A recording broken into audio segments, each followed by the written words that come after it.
times to get the wish to win game 4 and 5. Yeah, and they need to do it on a different planet because there's a cooldown, isn't there? Something like that. Yeah. That's why they went to Namek in the first. Other fan sign. I'm not quite sure. The other fan sign was making it look a little bit more doomed. I saw the Dom 1 brackets. We're feeling ill on the roller coaster, and the Nuggery was throwing up on the KT Rolster coaster. It's not quite it. I'm worried for Nongshim here, but I think a ban on the Yorick does make sense. It's been one of the other champions that Perfect has really pushed towards here in round 2 onward. The Vi is just a permanent fix. Remember, KT, by the way, if they win this 3rd game, they'll be 6 in a row, and they've done it 3 times in this series on red side. Yep. Just to put that into perspective. And twice in the last series on red side as well, right? They started off on blue, but then DK lost a whole bunch of times. So this is a lot of red side practice for KT, and they're making it look like their preferred side right now, as Cuz's Nidalee is going to be taken away, something that he has found so much success on. And I think the Nidalee ban actually helps stop BDD from playing Corki as well, which he's really good at. Ban Azir here, right? And call it a day, and see what the first pick is going to come out as.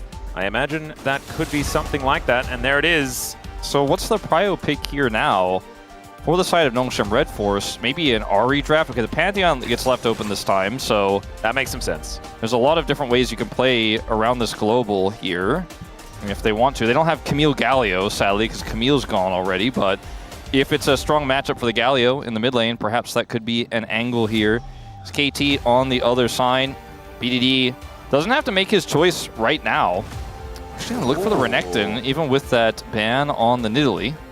Yeah, Renekton coming in. This could be a Cuz Lilia angle, but instead they are going to lock in the Ahri for BDD. I mean, Ahri plus Pantheon is super strong, so they want to deny that.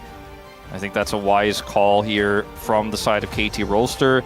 And the Renekton feels pretty safe blind, and with the performances we're seeing from Perfect across this series, I feel like you can kind of trust that. I wouldn't have trusted that from Perfect in round 1, but I feel pretty good about it here in this series.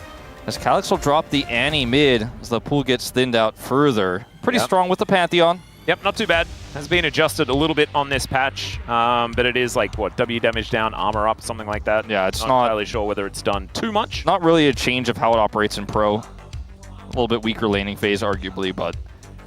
And honestly, not even that much. Yeah, and paired alongside a Pantheon, you're still going to find a whole lot of value as the Elise will be finally priority picked for Lehens. This feels like Lehens is just playing what he wants, and that's often a good thing. Yeah. But it's very early in this draft and very blind and face up here, so it does allow KT Rolster to draft their bottom side around it. So we do see the Nocturne being considered here instead of the Viego. Thought with Cuz's proficiency on the Viego, he'd be looking for that here, but a lot of ways to lock down Paperman and not allow him to play the game. So going for the Nocturne, which has been so strong in team fights and objective fights where you just turn the lights off and make it so difficult for even Annie to set up that stun or set up that flank because she can't see where the targets are.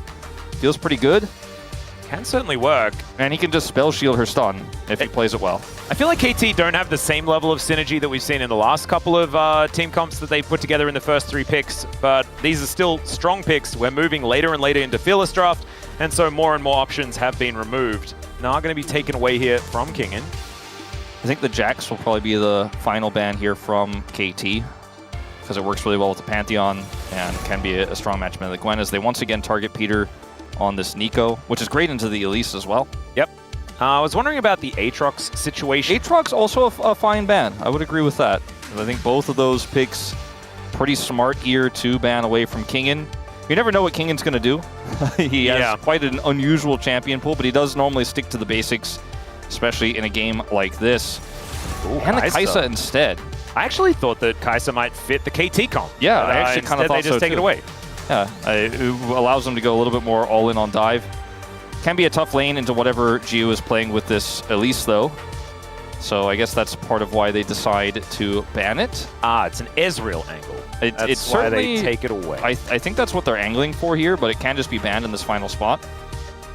Do they decide to do that? Because, of course, you know, Braum still something that they might want to consider. Xayah can have a fair bit of value as there's the Lucian takeaway. Xayah also feels pretty decent here for KT with their composition that's kind of dive-focused. And you do end up getting to control the pace of those fights, and the low range doesn't necessarily matter. So they pick the Xayah. And Gio has been known to be a strong Zeri player who can clean up team fights. When he gets to the Supreme late game, like he has carried quite a few of these, but it doesn't have that much power with this Elise necessarily in the lane. Yeah. There are a lot of other picks. I like the Ezreal way more for what it does for this draft. I think nameplate's off. I think the Ezreal does fit. I think Gio trying... Oh, okay, that's a cannon locked in against the Renekton. This is something that we have seen many times in the past. It's a tale as old as time as far as top lane matchups are concerned. King going to try his hand at it when it's been mainly Zeus playing it this season as the Xayah Rakan, the obvious lock-in. I think that it feels pretty obvious, but it also is kind of risky into this comp. If you get caught by anything, if you're trying to make that flank and then Pantheon just stuns you, you're so squishy into a comp that will blow you up, but that you know, requires a lot of things to go your way. And you can't even see the Rakan engage because the Nocturne ultimate is coming out, makes it a little bit more difficult to play around that Rakan flank, depending on how Peter plays it. I feel like KT's comp has a very clear theme, and Nongshim's comp kind of feels like, especially with the Kennen and Annie, feels like they got what was left over that they feel pretty confident in these matchups with, but doesn't have strong synergy with the Pantheon necessarily. I was expecting, like, for example, that Jax I mentioned, because if you can win that lane, you can play through the Jax gets big, you push the side lane, the Pantheon follows that, becomes difficult to punish. It's so hard to try to index into side lane, though, when there's a Nocturne on the other side that can match you so well. And we do have both of these junglers having that global presence for sides here. I think what instead they went for was supreme team fight power in CC. They've got the Kennen ultimate, they have the Annie. It's all going to be very difficult to play out, though. When you fall behind, you lose vision, and Nocturne can just turn the lights off and you can't see where exactly it is you need to hone in on. And when the Xayah, your prime target, could just press R. As Perfect is looking for one more. Yep, just needs to get that finger down. We'll see whether Perfect can find it as they're knocking on the door. Only need one more here against Nongshim RedForce. This time, I'd agree with you. I think that, like, I kind of like what Nongshim have put together. It's very short range. They're playing into a Xayah that can be a problem, but that's a lot of pressure on Doctorm to perform in this game. I don't think it's a draft problem for KT moving into game number 3. It's going to have to be a full switch up from Nongshim mentally to get back into this series.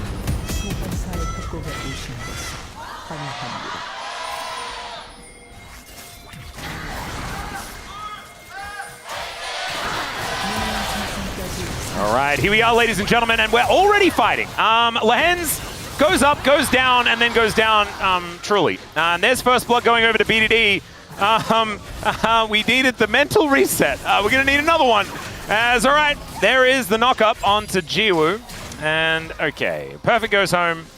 In terms of gold, a win for KT, but let's see if Kingen... Oh my god, he was already starting the back. Like, Perfect, can you try being afraid of a something?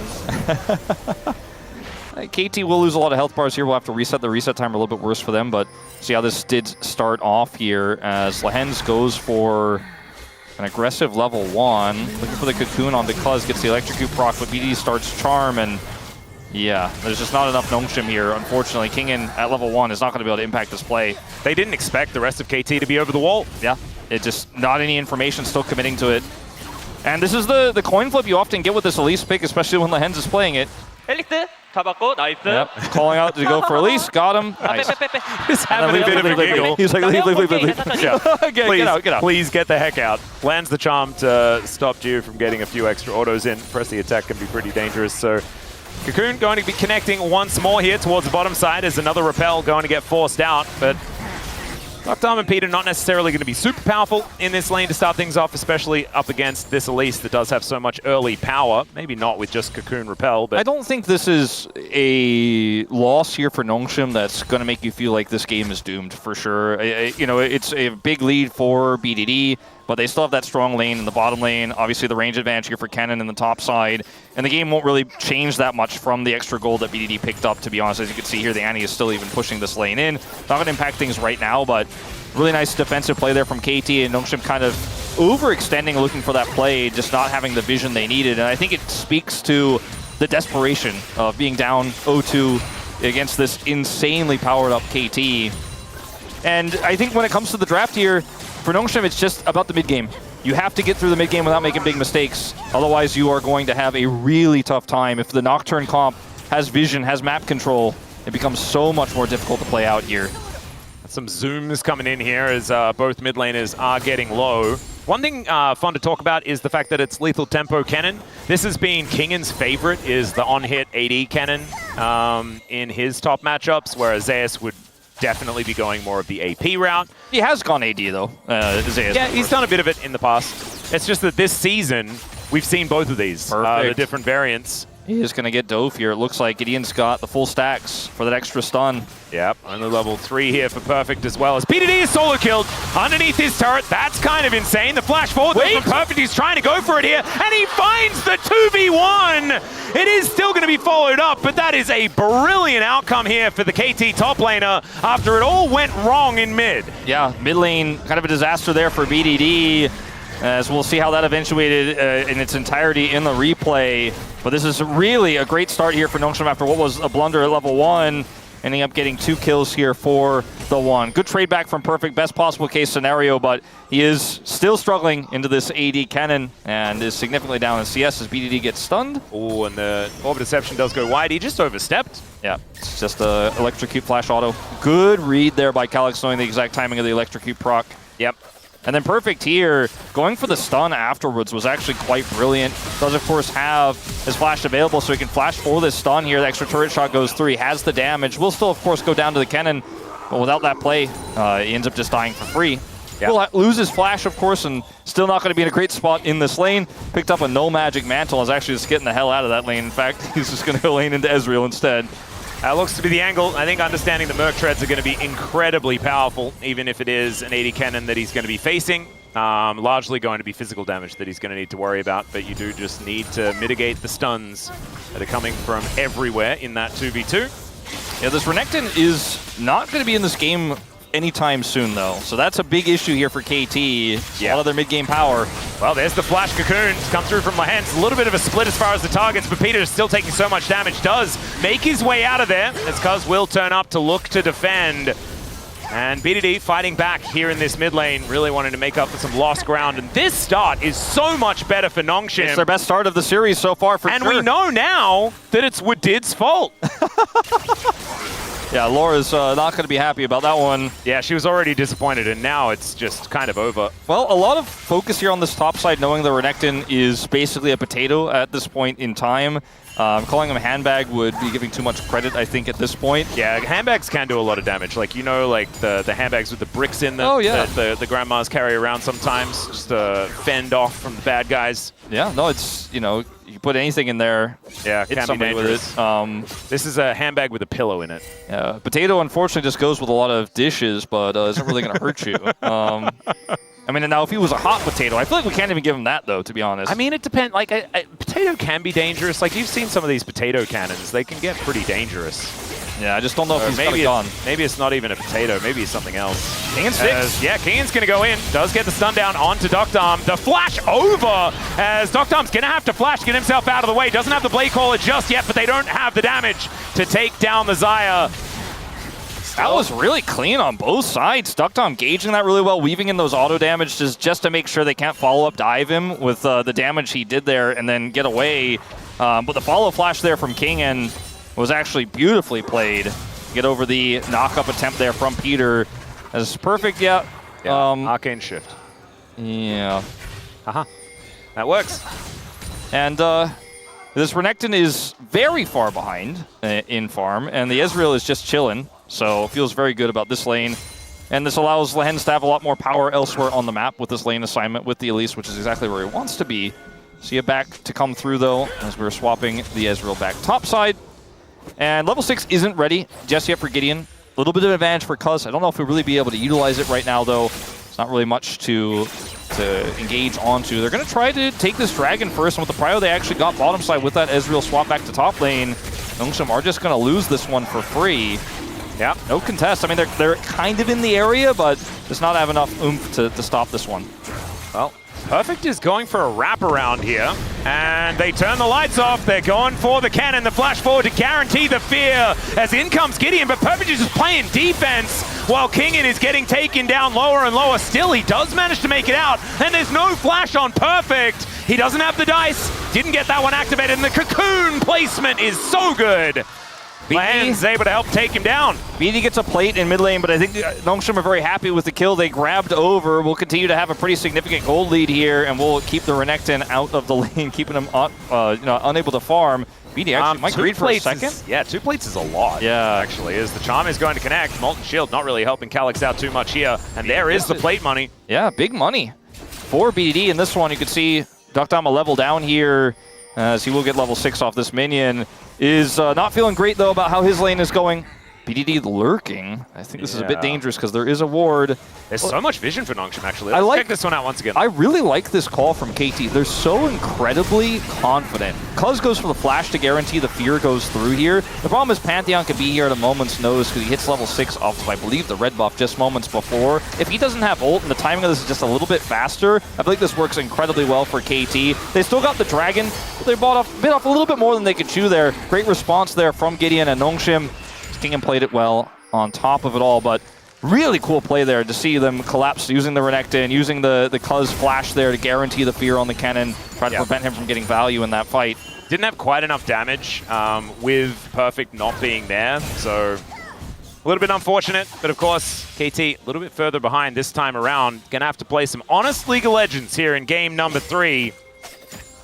And I'm glad, because I feel like we're finally casting a game. Yeah, no, this is actually a real game. Instead of just Stompsville that we've been living in for the last couple of them. And I want to see what happens when KT doesn't have a lead. How do they respond? Yep, Sly's going to come on through there as he at least has his Merc Treads done. Now with the Dominus and the teleport coming in, Perfect looking to stand his ground. Will get stunned up as the flash forward to try and lock down Lehens, and he just explodes. Reset. Yeah, now BDD with that reset angle, but not going to be able to get in there. And look, Cuz actually holds the paranoia, doesn't dive on top of the cannon, will just let him get underneath the turret. And they understand that Nongshim need to be respected in this game, especially this cannon. Yeah, I think that was a wise call to back away. And, you know, there's not much use for that Nocturne ultimate for the next few minutes, so it won't necessarily feel bad that they end up losing that one without actually committing to it. See how aggressive BDD wants to be here. He may be caught. Yeah, doesn't have Spirit Rush. Charm is going to connect really nice from BDD there, and Orbit Deception is doing a lot of damage. It's just a lost chapter. Uh-oh, Calyx getting baited. Yeah, there's a grand entrance, and Perfect just walks over and holds him in place. Still, Calyx not going to be dying just yet. Throws a bear down, because sometimes you just want to do that. Yep. Throw a canyon into the lane. BDD is just chilling here. Yeah, Lehens is in a little bit of trouble. There's 3 people, so Lehens shouldn't be in trouble, but it looked like he was. Now, I guess, technically speaking, if Cuz had his paranoia when they looked for that catch on the Calyx and he had it, he would have looked for the kill there, and feels bad he didn't have it. But I mean, they're just getting more here on the bottom side. Wait. Perfect. There's a crocodile. Okay. We saw the drop bear before. What about the drop crocodile? Perfect is just resigned to, I don't kill minions, I try to help my team kill champions. He's just like, I'm not actually in this game, really. I'm not really in a lane. I'll catch which minions I can, the ones I can find. I'm just going to chill in mid for a second. Tries to get a bear. Sadly, will not. For his sake, for Calyx is very happy he does not get that bear. But he's just going to chill here, grab these minions, and look for another play there on the Lehens. Now, maybe in trouble. Yeah. But not really. Perfect did manage to last hit the minions with the slice, so has that dice available. And Duckdom is still up here towards his top side, still about, north of 10 CS behind. Not quite 20 against you as Peter moving over. To get this ward. What gives you hope for a Nongshim is the fact that they've been able to draft something that works really well from ahead and then got a pretty significant lead, right? And the coordination has been good. If you're a KT fan, you're pretty happy, I think, with how aggressively KT have been able to find some ins in this game despite it, but they're just not yet enough. As you can see here, Perfect is still, like, as I said, he resigned himself to not laning. He does kind of still have to get the minis. He doesn't have a support item, you know? So Lehens is also just lurking to look to cocoon him, and you know what? Kingen has flash and ult, and Perfect may die, even though BDD is waiting. Yeah. Lehens does find that cocoon as there is the Dominus to keep Perfect alive, and it was all a bait! And look at all of the health with that Culver Meek. That was kind of massive, but Gideon comes down. BDD now running for the hills as Cuz finally gets in. Didn't actually press the button. I think he was out of range to actually join the fight. So KT not really finding the angle there outside of getting the 1-for-1 and killing the more valuable top laner. Yeah, arguably a trade up here, as that's not going to affect anything, but Lehens very greedy with this. If that charm hits, I think this is definitely a kill to go over to KT Rolster. But this is going to be Nongshim taking this second Dragon of the game into our inevitable 6th Chemtech Soul in a row that we will have here in our road to MSI. But the flash! BDD, he did kind of connect the charm. That was it's Ocean! weird. And, okay, well, we're not going to get 6 in a row, which would be kind of cool. We'll just get the next worst Dragon instead. You're not off the hook, Ox. All right, this is starting to be too much here, though. I mean, Nongshim can really do no wrong here. Nice spell shield. Yeah, Fear is going to be put together as the flashes are traded as Gideon goes in. Out goes Peter after the battle dance. Actually pretty cutely played as Doctom gets behind the minions. That's going to keep alive against you. That's the turret, I think, for Nongshim. They are completely denying KT from getting anywhere near it. So much farm is being lost as Renekton falling further and further behind. Perfect, trying for something. Yeah, looking to dive on top here as he's going lower and lower. The Cocoon going to go wide this time as BDD getting a lot of value out of that true damage. They just want to get towards the turret as the blade caller comes through. Doctom! He gets the 1v1 against Jude. That was sick flashes everywhere. And the Spiderling's going to tank up the charm. Another paranoia comes in as Peter gets the quickness and he stays alive. Cuz gets into the back line and now he's looking to rend them down. Calyx comes in. He's got a bear in tow and he's looking scary, but the instant interrupt of that crocodile was ready to go ballistic, but they had the slicing maelstrom, and Nongshim this time have some answers. I mean, it's always one step forward, but 2 steps back here. The fact that KT's getting these steps though is huge. Oh my god, okay, BDD. BDD, what the hell? This game needs to calm down. Peter's play in that last play. You can't make that play unless you have insane aura, insane confidence. You don't care about your own life. You don't care about anything but the team. The fact that Perfect is this far behind and still making these trades happen. I mean, it's still 1,000 gold to lead here for Nongshim, but the gold has shrunk. Still so much power in that bottom lane, and KT find their way into some of these defensive fights. Doctom getting the solo defensive kill topside feels massive because now he's got a gold lead. BD is popping off. I mean, some of the things I am watching with my eyes here, what Peter does in this moment. Like, how does he live? It's so insane. He gets back and nobody can touch him. No auto from Calyx there on top of him because the paranoia is down, so it's really hard to react. That's what I was talking about. When the paranoia goes down, it's really hard to actually play around this slicing maelstrom and just came off. Just came off. He wants to have that Q. He wants to Q them. He wants to look for a double there. But he is shut down. Watch Doctom also be a god over here. KT is playing this game on hard mode, but making it look playable. I mean, it's still in a really rough spot, right? Like this 100% not long for the world on the bottom side of the map. But let's have a look at this from Doctom's perspective. Getting the feathers in position.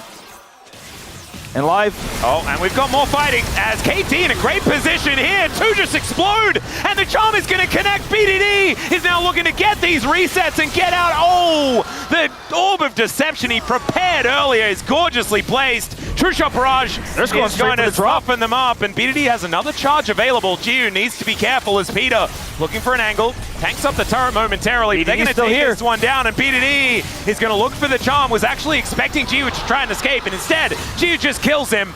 And now Perfect is trying to slice his way out of the way of the bear, and the Annie doesn't have the mobility to chase after him. They take down the mid-outer turret, and KT move towards a gold lead for the first time in this game. KT got an extra charge there on the inner. BDD, you can't blame him for predicting the shift there. I think it was a wise little charm angle, but anyways, still, Gio outplays him there, is really patient, takes him out, so that's a kill over to Nongshim, but we need to really see what happened here because we came into this so late, and it's just 3 here for Nongshim. Gio isn't there, the paranoia goes down, and Peter once again, when the lights are off, man, he gets in there, and BDD is just able to chase, gets the reset. Then looks for this play on the Gio. I don't know if we'll watch it, but...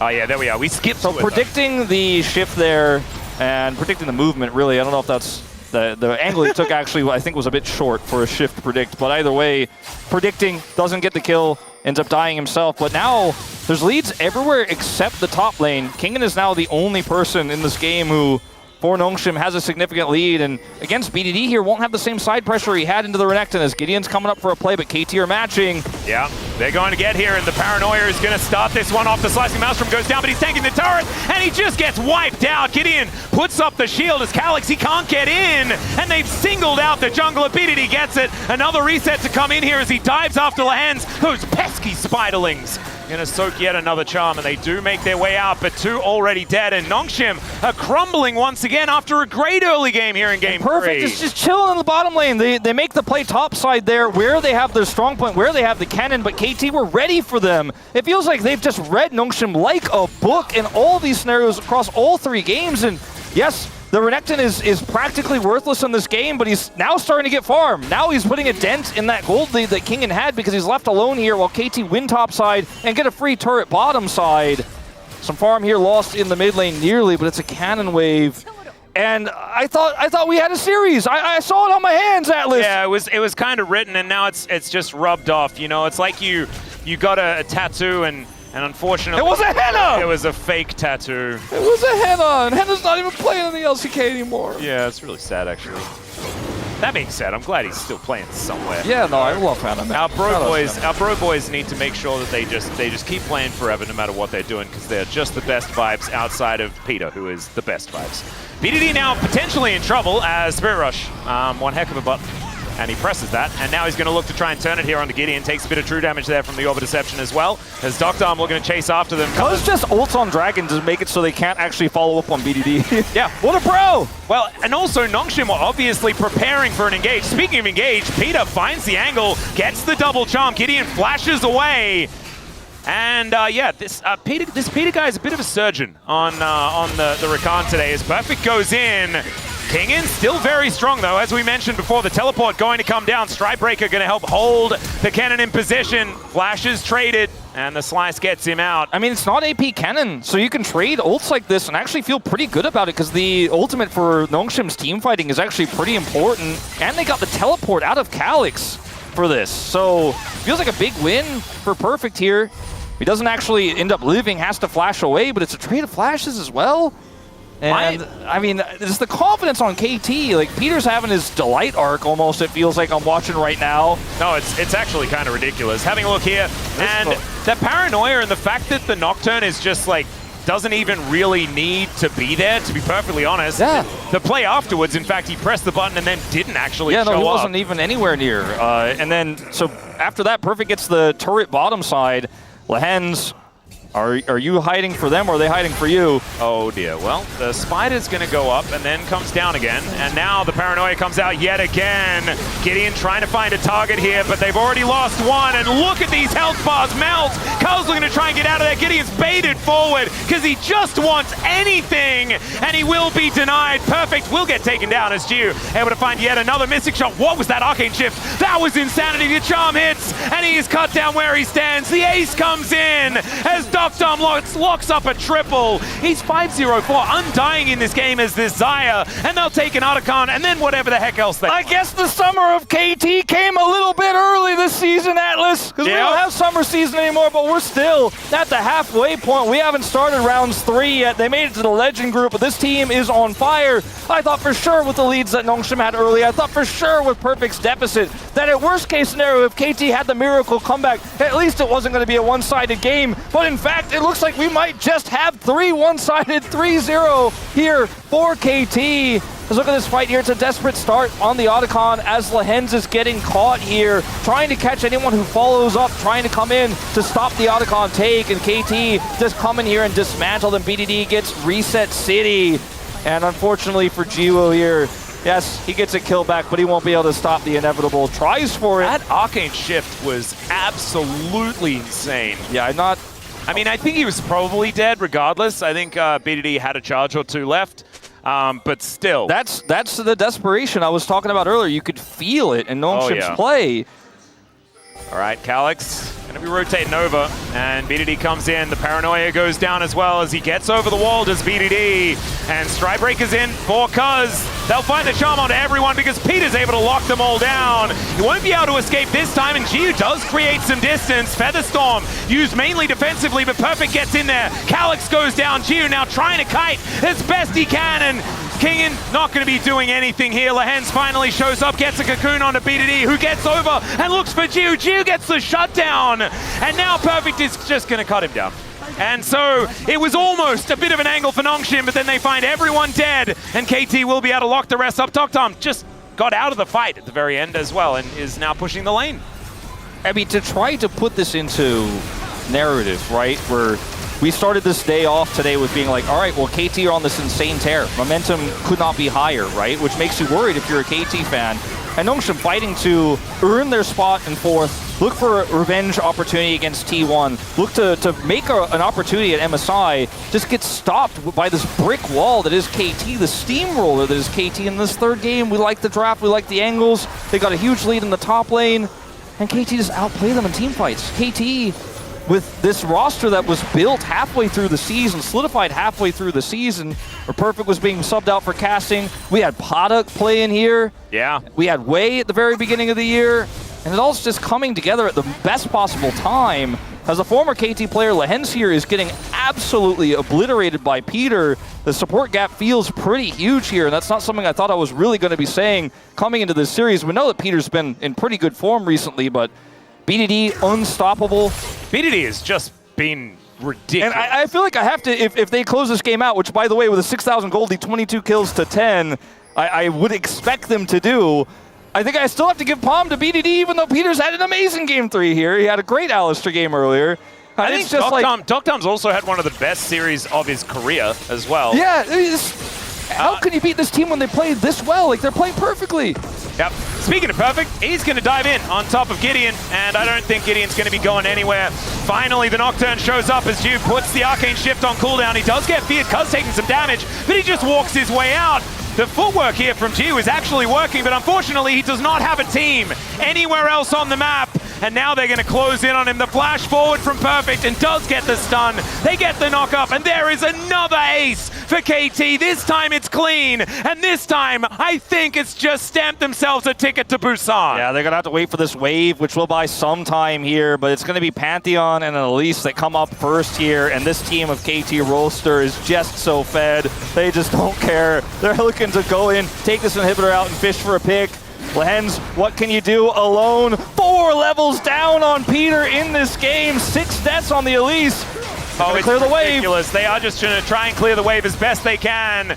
This one last minion is going to be coming through, but now Lehens doing some funny business. You walking out TP through the flank. base gates. Okay. The health bars are somewhat low. And let's see whether Nongshim can find the angle. The flash Tibbers is going to have to be insane, but he doesn't even have flash. Gideon comes in with the Grand Starfall.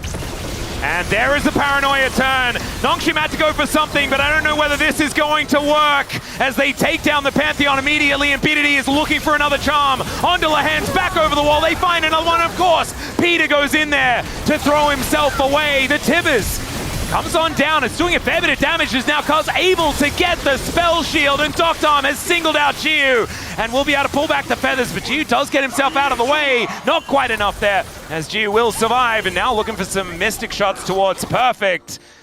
He has about 1.5 health. Yeah, Doctom's red buff wasn't quite enough to kill him, but I don't think he can be relevant in this fight anymore. Is King in? Oh dear, gets the control ward in. And so Perfect is going to just walk away. I mean, the hull breaker cannon really isn't in a side lane hull breaking right now. Unfortunately, just doesn't have the damage to look for anything there onto Perfect. That's going to be sole point here for KT. Shot Barrage picks the gap. It's nice, 6 points. Now, the only thing more miraculous than KT's big comeback in this game, I feel like, would be Nongshim coming back from here. There we go. 9,000 gold behind. They survive. They keep the base alive. They stop they get the teleport flank. They don't get the kills, but they stop the push. They save themselves. They don't stop the dragon. They don't have Baron vision, but hanging on by a thread of a thread that KT have a knife very firmly pressed against right now. I mean, to see a comeback here would be absolutely insane. We've got multiple people in the bottom lane with a Baron alive. I've read in the textbook that is generally not a good thing. As BDD, he senses that there's someone here, and Gideon he just wanted to do some alcove gaming. In goes Cuz. They are going to kill the Pantheon, who does dive on top of BDD, but he didn't have just ult. Gonna die. Just 10 seconds away. I think his game plan was to hide and try to ult for the steal, and then look for the 3-man to push for an inhib. Like, that was the plan. You get the steal. The rest of them are on the bottom side of the map, taking an inner. Exactly, but now it's just going to be defensive Baron minions that help defend this push. They do get the bounty on this inner, but that's all they're going to get. Geo looks for it. Yep, True Shot Barrage is just going to help them.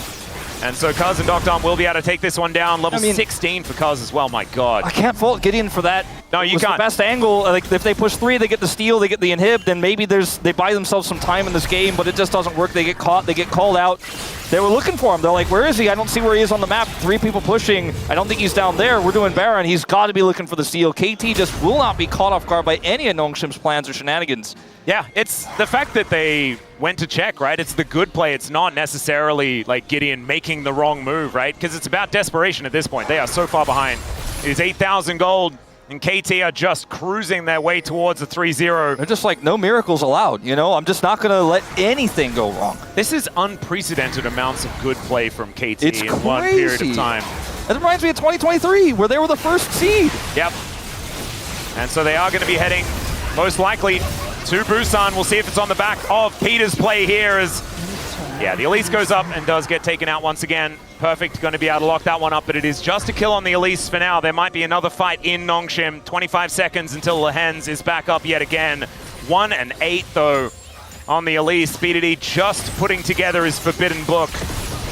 And yep, in they go once again. BDD turns back up again with that new thing bought from the library. And Tibbers is going to go down as an afterthought. Gideon also falling. And Kingen, yeah, he built a rage plate, but that's mainly because of his feelings, ladies and gentlemen. Nexus turret number 2 going to be taken out, and KT back-to-back clean sweeps to bring them to a telecom war in Busan. 6-0. And I didn't think it could get more one-sided than what happened yesterday. They